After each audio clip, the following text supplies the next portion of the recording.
Eyang piye nggih kula tak nyuwun kanthi setunggal mboten kathah ingkang ngusiri kreta kula kewala inggih menika kadang kula Yayi Setyaki dadi mangkata nggih.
Iki kereta sing ndi?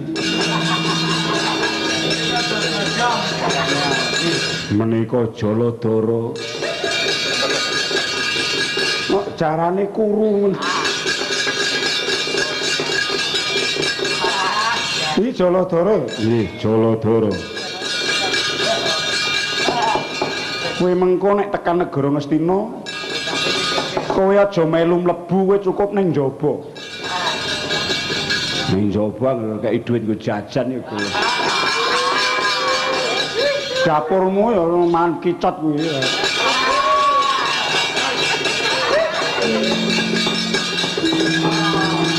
Kula nderek iya. Nah aku alon-alon wae rasah kesusu. Nek ngaten Ngastina tebih ya suwe mlakune.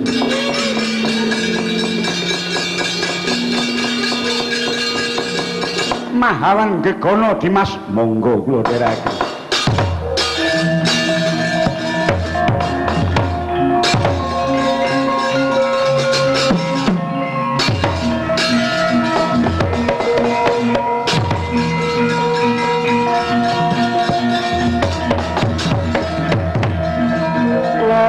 Lawa gumandhel ning pangkebet-kebet.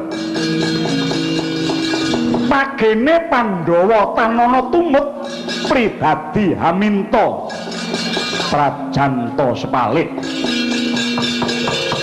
Kang Sekar Tanjung Ruru Hamblasah Wesah Pibengkisma susah kapisah dene datan roh lananging jagat Risang Arjuna wauta. Samana wis prapta ing luhuring Tegal Kuru Narar ya Kresna lakunira kababak Narada Kanwa Rama Parasu Dewa papat Narada Rama Parasu Kanwa Janaka dulur Narada.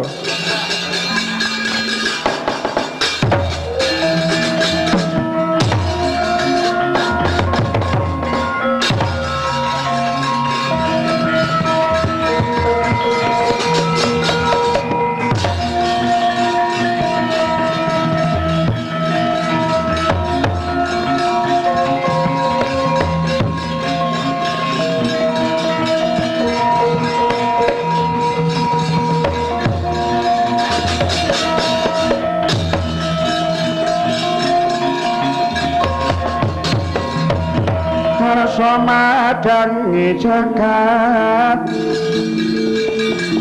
tuk mungup-mungup paning sapucak ing wukir marbaba bang sumirat kena soroting surya mega lan kunong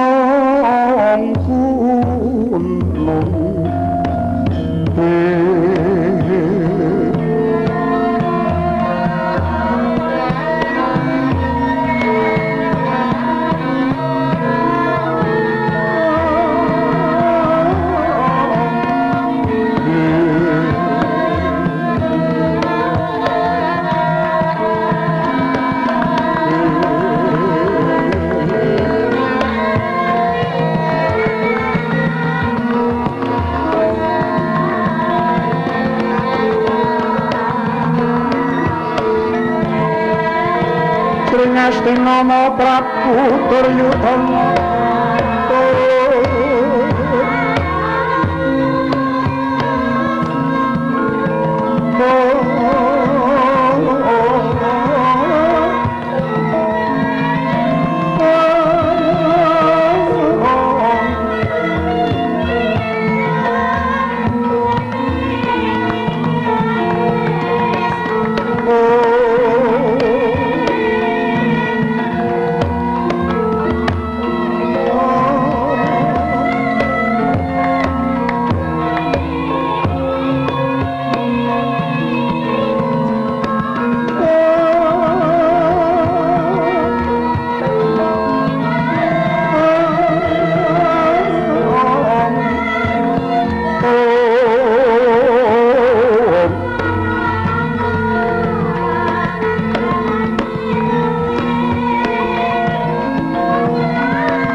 saninganing talaga kadilangit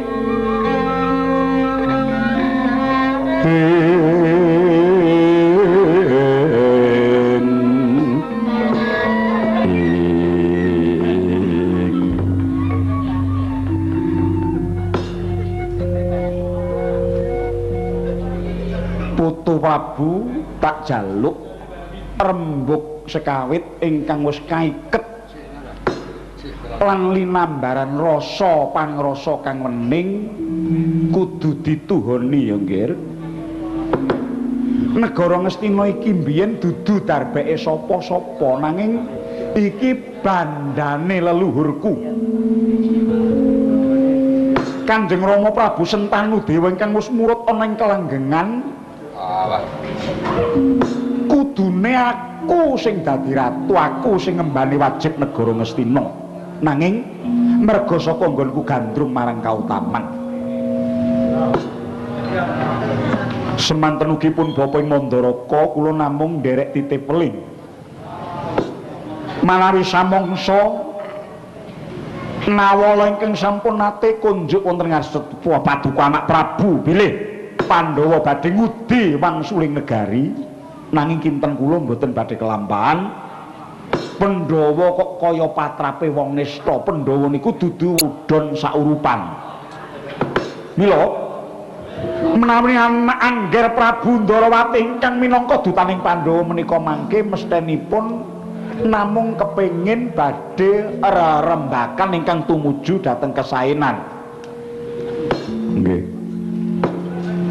Bapak Durna pripun? Menawi saking pemangke kula menawi mangke kepeksanipun nyapih hawa supados mboten wonten dritah ing antawisipun kadang Pandhawa lan Kurawa. Menawi negari Ngastina menika badhe dipun dom menika nggih prayogi, dipun prail-prail nggih sekeca kemawon manut cacah sekedhik ing kita menapa dene gunggung kempalipun ing antawisipun Kurawa 100 lan Pandhawa ingkang namung gangsal glintir. Menika kedah dipun dom kanthi saadil-adilipun menika menawi saking pemambe kula. Awit kula mboten badhe nekseni bilih anggen kula mucal muluk kautamen dhateng yoga kula para Pandhawa lan Kurawa menika dados risak inggih namung sabab saking rebutan kamukten ingkang mboten sepinten. Nggih. Kakang Awangga menawi saking pamamas kula anggen kula seba ngaso Paduka Yayi Duryudana menika wiwit kuncung ngantos gelung ideping tekad kula namung kepengin ngaturaken dharma bekti kula kunjuk Paduka Yayi Prabu. Mula saking menika sedaya kenging nggadahi pemanggih nanging pemanggihipun Karna Basusena namung setunggal. Negari Ngastina kedah dipun kekahi ngantosa tetesing rak ingkang wekasan.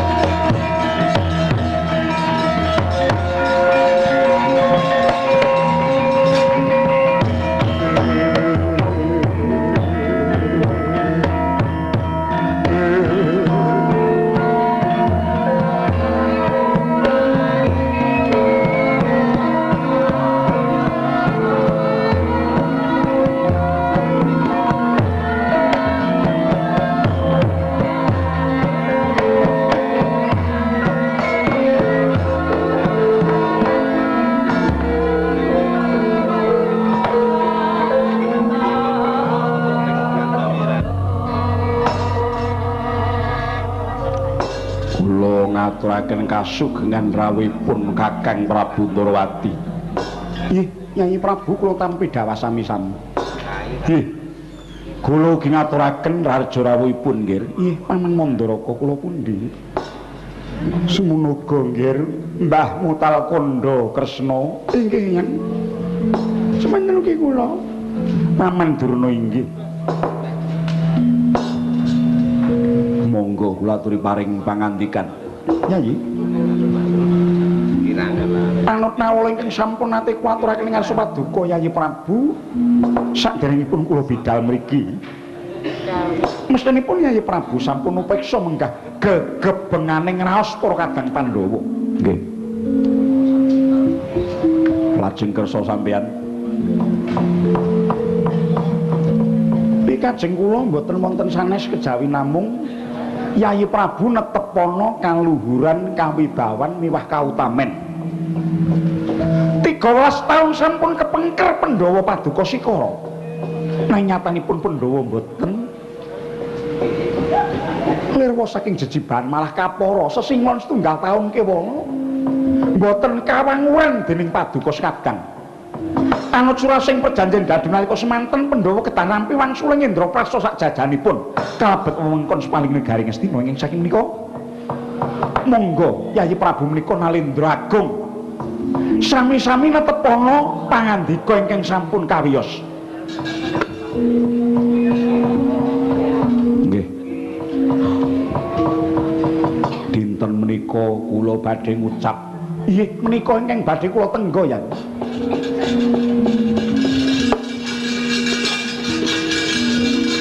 Rehne nyatanipun kula nggadahi lepat dhateng adi-adi kula Pandhawa.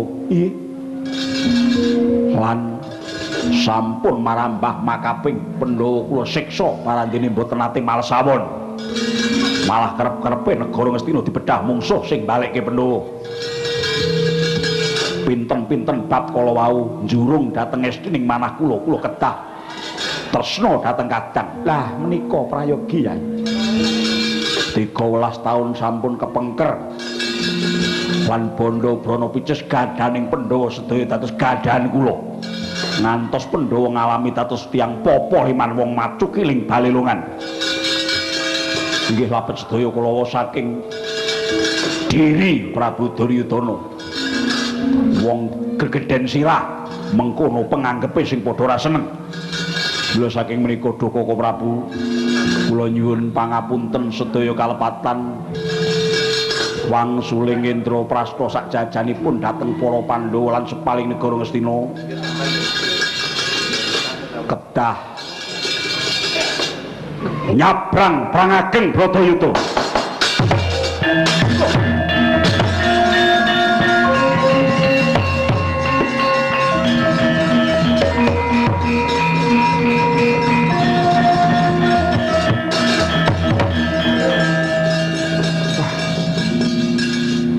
Putra kula Sang Marting Jagat nggih.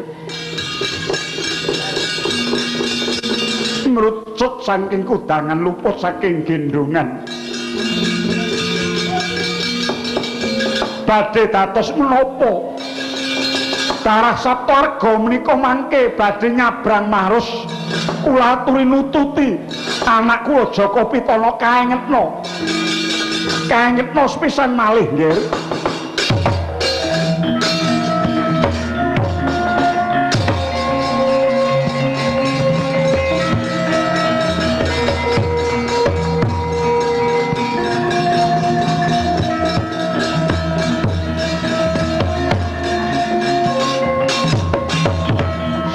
Sinengguh menawi kula menika ngurang trapsila dhateng para sepuh. Nuwun sewu. Paduka menika nuwun sewu Nalendra ingkang sampun sepuh nanging badhe mentahaken rembag ing sampun mateng. Sampun cetha Yayi Prabu Jaka Pitana ngingringanipun sampun genah. Pandhawa kedah nampi wangsuling Praja Indraprasta sak jajanipun klebet sepaling negari Ngastina nanging kedah nyabrang Marus. Ewadene Kanjeng Rama Prabu semonipun boten nyarujuki. Nekaten boten wonten ginanipun kula kempal kalian para sepuh.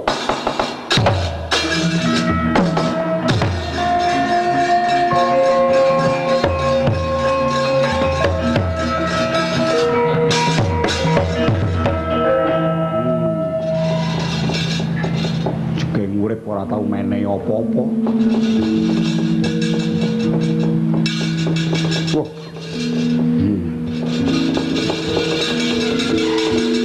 Anakku biyen nek urung bacut ngenek-ngenekke gelo rasaku. Piye nggih? Sampun Nenggowanci prayogi Duryudana ketah purun mangsulaken.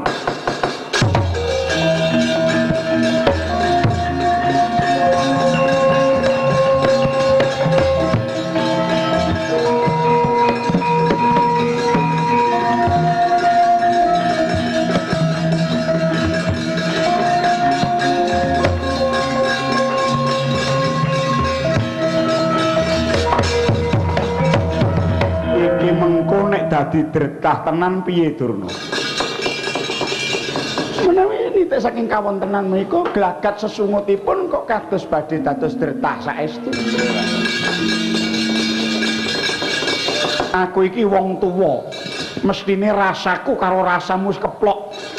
Pangingring kiblat ing antaraning Bisma karo Durna tak kira kaceke ora doh, mergo aku karo kowe padha-padha siswane Sang Resi Rama Bargawa. Menawi donya menika tasih wonten kautaman, mestinipun kautaman menika badhe menang penemban.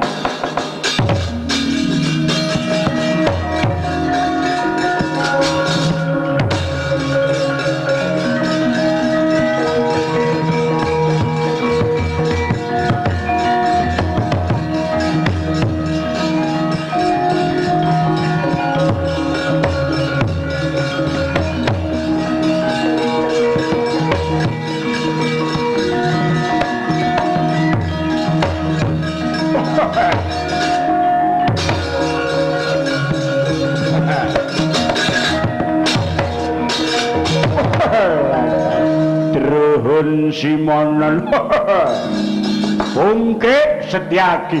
Iya. Kenapa Burisrawa? Kowe mlebu nyang negara Ngastina kaya iwak kecemplung. Kaya kethek mlebu kerangkeng. Kowe mlebu ning kandang macan ora bakal bisa bangga. Apa kowe njaluk tak keplaki ndasmu kaya mbiyen? Pancen srek atiku jaman aku gandrung karo Mbok Mbadra.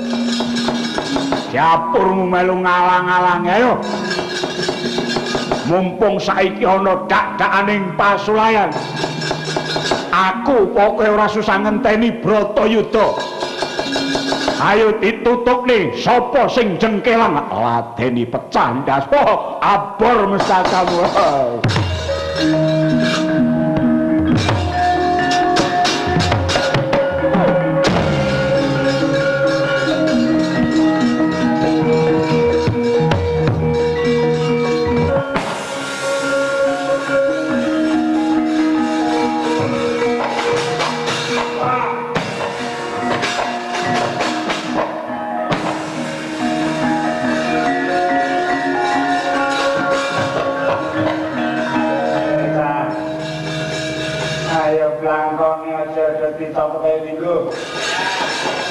Sing turu-turu dadiku kae Setyaki kroyok kroyok.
tuti kula. Napa kirang cetha atur kula. Aja ta seprapat saprawolon boten badhe kula ulungake. Aja ta saprawolon saglepung iber. Manggo lemah mesti manggo bumi Indra Prasta. Mung sak rambut kula sewu. Nanging kudu sinartan glundunge mestaka Prabu Kupati nganti bosok dilubung aler.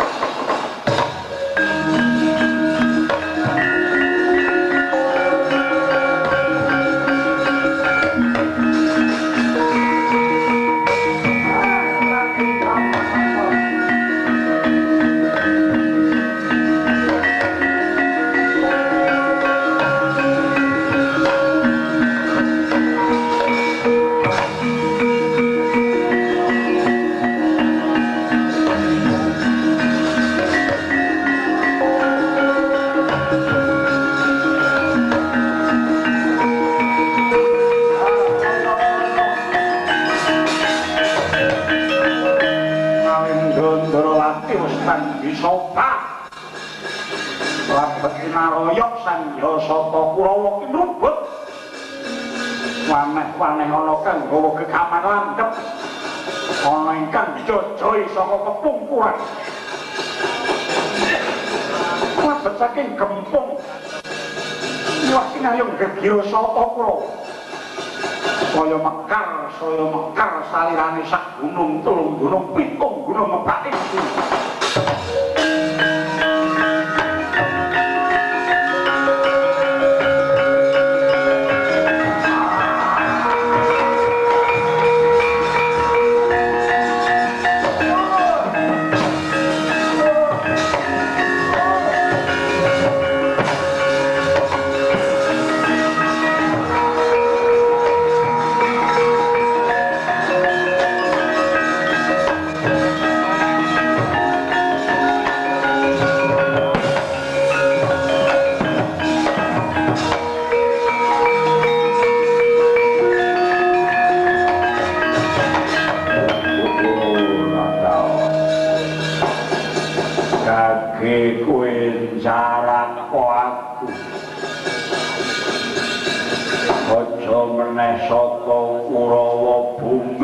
isine tak untal klebono tengku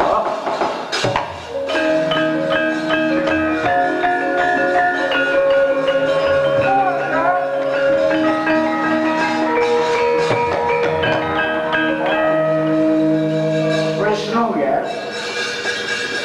apa wirasah melu-melu aku ora melu-melu ning dewa papat terus kebanjur makseni kata pancen gempung atimu iki mengko ora bakal sida. Mongko ilang Ngangkara Murpa iku kudu bareng karo Kang Nandang. Watake Ngangkara Murpa ing Nandang Dewi Sata Kurawa kudu bareng sak patine.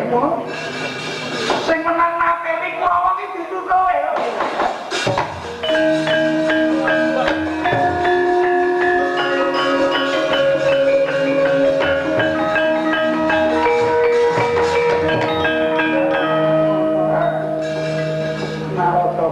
Masalah sepele.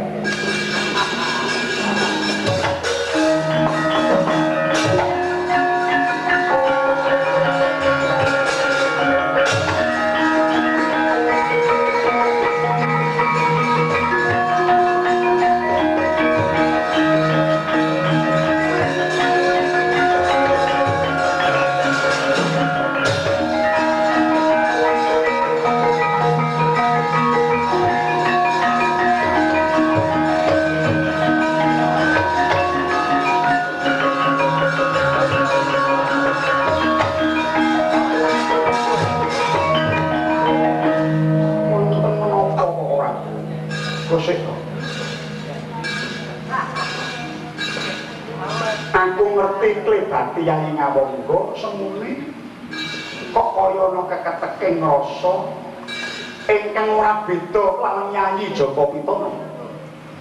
Bener ya?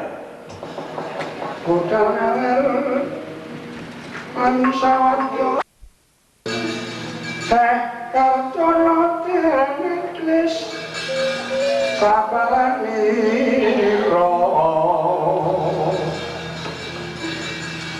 Droning pangkerje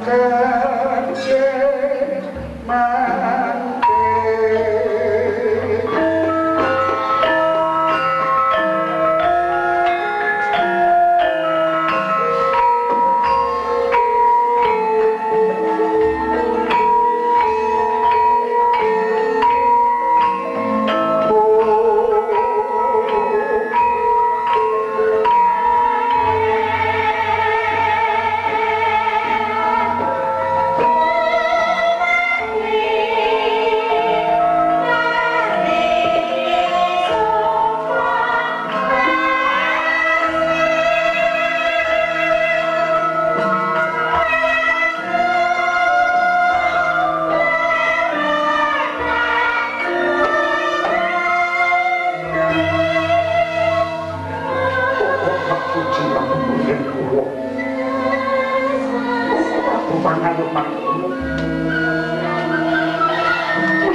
Jerpaduka sang sokyan ingkang ingkang sampun mengkoni pepandang Koko Prabu.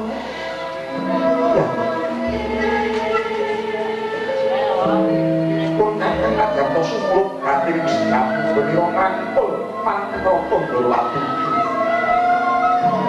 Ingkang krasa tumancem ing manah ora mung yayi ngawangga nanging pernajanipun kakang kaya ketaman Brajolungit.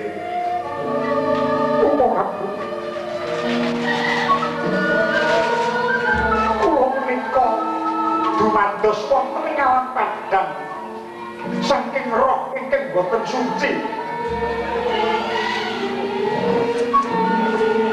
Ketandha wiwit bra saking gua garbanipun Kanjeng Ibu Kunti Nalibrata. Kula sampun boten ngraosaken katresnan.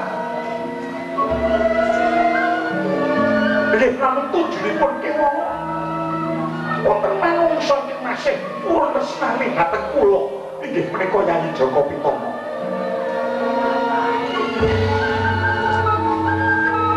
Koko Prabu, kula boten badhe matur kathah. Sederek wonten tunggil wadah inggih menika Yayi Janaka. Kula pimpi kula saged pepanggihan kaliyan Yayi Permadi nangganing perang ageng kawit saking panyokro bawane manah kula Dimas Arjuna menika dumadi saking roh kang suci. Wiwit wonten ing kandhutan gangsal wulan kewala Yayi Janaka sampun pimingit wonten ing kadewatan. Lho saking menika suwing kasuwargan roh ingkang boten suci kedah kanthi tanganipun roh suci kadang kula Permadi.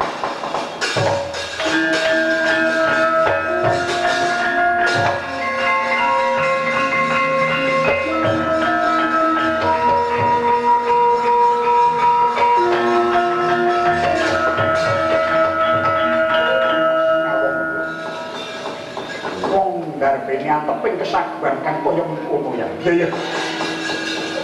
Muga Jawata mayu ngono marang kang sedya hayu karena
kula namung badhe nuju atur. Nggih. Kula sampun ngayahi dharma kesagan kula. Urip tentreming dawana menika nanging nyatanyipun Upati Duryudana sakurawanipun hangguguk utawaton gajah lan gondang tanpa ratu. Mila boten wonten srana magenging utami kejawi angkara goming jagat sinandang dening Sata Kulawa kedah lebur dening Pangestupi ya.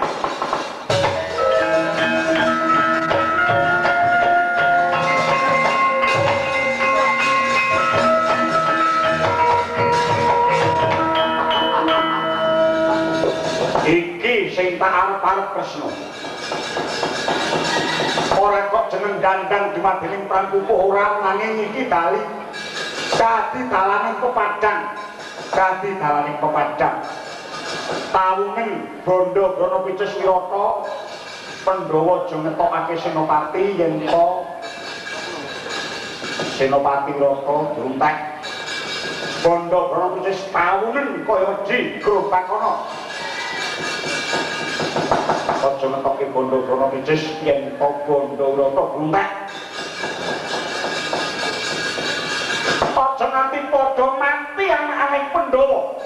Lan selayaning Pandhawa yen to anakku lanang grum mati kabeh.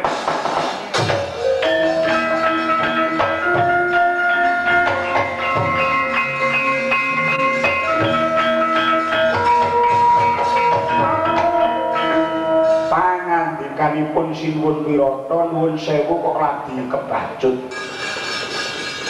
Nganti jagate horeg padha nekseni. Sinuwun Ndarawati wiwit purwa nadya ngantos wusanganipun nyata tetungguling titah mustikaning bawana. Monggo sami memuji. Mugi-mugi lampanipun Sinuwun Prabu Sri Bathara Kresna tetep dados kaca benggala. Sing ngala katuta barat lesus kaya samudra kidul. Ingkang sae nuntun dhateng Budi Rahayu. Monggo sami ngegungaken dhateng budaya lan raos. Nguncupaken asta kunjuk dhateng ngarsaning tat ingkang wewentat. Mugi-mugi kanthi ambal warsa lampanipun Sinuwun Ndarawati tansah anjayeng bawana.